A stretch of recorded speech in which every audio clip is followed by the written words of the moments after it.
Radio Arc-en-Ciel et Iris vous donnent le sourire.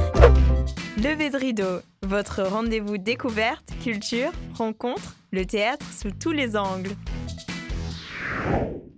Alors bonjour à tous, et donc aujourd'hui je suis venue te parler de mon expérience aux côtés de Christa et au sein de la troupe du Théâtre des Enfants du Soleil. Donc j'ai été élève tout d'abord dans l'option théâtre de Christa au lycée Robert Schumann, donc ça fait plusieurs années qu'on se connaît et il y a beaucoup d'émotions aujourd'hui car c'est un petit peu des retrouvailles. Voilà, ça fait plusieurs années que j'ai changé un petit peu d'univers théâtral et parce que j'ai beaucoup appris avec Christa au début. Et je me rends compte que c'est vraiment, vraiment quelque chose de particulier et c'est un univers. C'est vraiment un univers spécifique. Alors, je voulais vous parler de 3 points différents. Je voulais commencer par de vous parler d'un stage de Commedia dell'arte qu'on a eu grâce à Christa, avec comme intervenants des comédiens du Théâtre du Soleil, donc Dominique Jambert et Vincent Mangado. Je voulais surtout vous parler de comment on a appris à traiter les masques. On a déjà parlé de cette dimension religieuse, sacrée. Et voilà, avec Vincent, Dominique et Christa, on a toujours appris qu'il y avait les dieux du théâtre qui nous supportaient, à qui on pouvait demander de nous aider quand on perdait confiance en soi. Et il y avait toujours des rituels qui ont été mis en place et qui, moi, personnellement, m'ont beaucoup aidée. Et je pense que je n'ai pas été la seule. C'est-à-dire que chaque masque, il faut en prendre grand soin, même si c'est un matériau ou plusieurs matériaux qui sont mélangés. Il faut vraiment y faire attention. Chaque fissure est très importante. Il faut vraiment en prendre grand soin. Et donc, tout simplement, on posait nos masques sur une table avec un tissu. On leur laissait à chacun un espace. Il ne fallait pas qu'ils se cognent. Il ne fallait pas qu'ils s'entremêlent. Et donc, chaque matin, on découvrait cette table avec un tissu qu'on couvrait la veille, qu'on utilisait pour les couvrir la veille. Et on se mettait tous devant les tables et on les accueillait. On leur disait bonjour. Ces masques, vraiment, c'est aussi des personnes. Grâce à eux, grâce aux comédiens et aux masques, on va pouvoir fusionner et donner un personnage. Et le fait de les personnifier, de les humaniser un petit peu comme ça, moi, je me souviens très bien que dans mon expérience, voilà, le matin, c'était un plaisir de les redécouvrir, comme si eux aussi s'étaient reposés comme nous la nuit. Et voilà, on prenait délicatement notre masque. Et je me souviens d'un jour où je lui ai demandé directement à mon masque, c'est comme un jeu, je lui ai demandé solennellement, alors, est-ce que cette nuit t'a porté conseil ? Moi aussi, j'ai réfléchi et sincèrement, j'ai presque eu l'impression que le masque m'a répondu. Et grâce à ce lien, en fait, qu'ils ont créé entre le comédien et son masque, ça permettait de créer encore derrière, de donner des idées et d'avoir plus confiance, en fait, quand on va mettre ce masque. Parce qu'effectivement, on porte peut-être un masque, mais on est encore nous derrière et on nous voit encore plus parce qu'on voit tous nos tics, on voit tout ça. Et donc ce rituel, à chaque fin de journée de travail, on le réeffectuait donc dans l'autre sens. On reposait nos masques sur cette table délicatement et délicatement aussi, on venait les recouvrir en leur disant merci et bonne nuit. Et à demain, quand c'était le lendemain. Donc, sur le deuxième point, je voulais vraiment vous parler rapidement aussi d'une autre forme de masque, parce que là, nous avons beaucoup parlé du masque de la comédia, parce que c'est la base.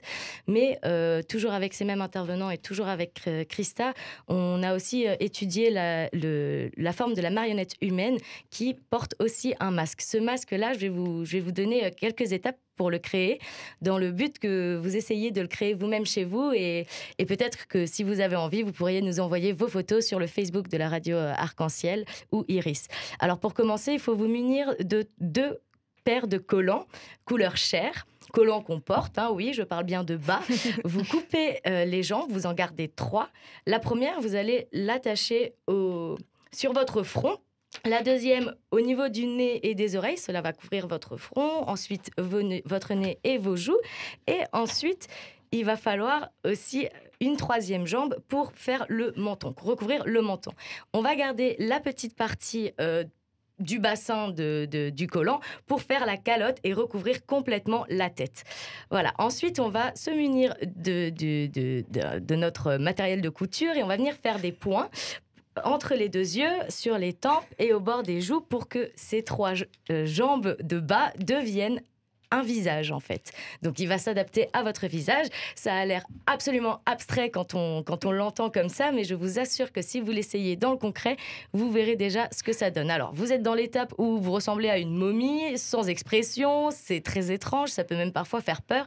Et c'est pour ça que maintenant vous allez vous munir de votre palette de maquillage où vous allez vous dessiner votre nez, vous allez dessiner vos rides si c'est un personnage âgé, rougir vos joues si c'est un jeune premier ou une jeune première.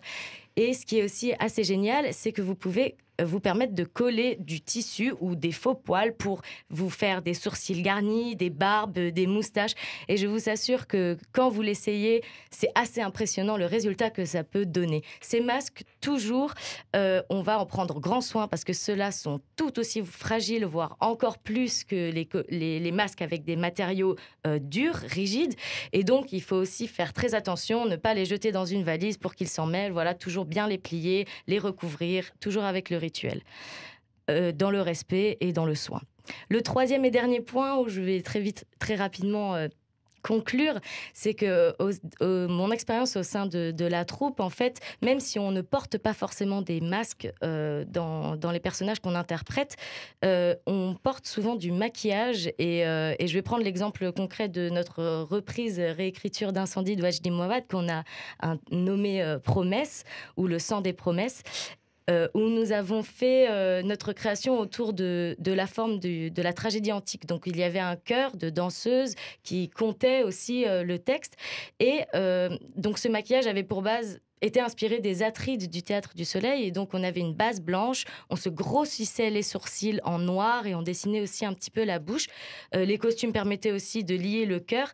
Et là où les personnages qui parlaient vraiment, qui avaient des rôles dans la pièce, pouvaient être mis en avant, on utilisait des traits un petit peu différents et de la couleur aussi, qui pouvait les différencier du cœur.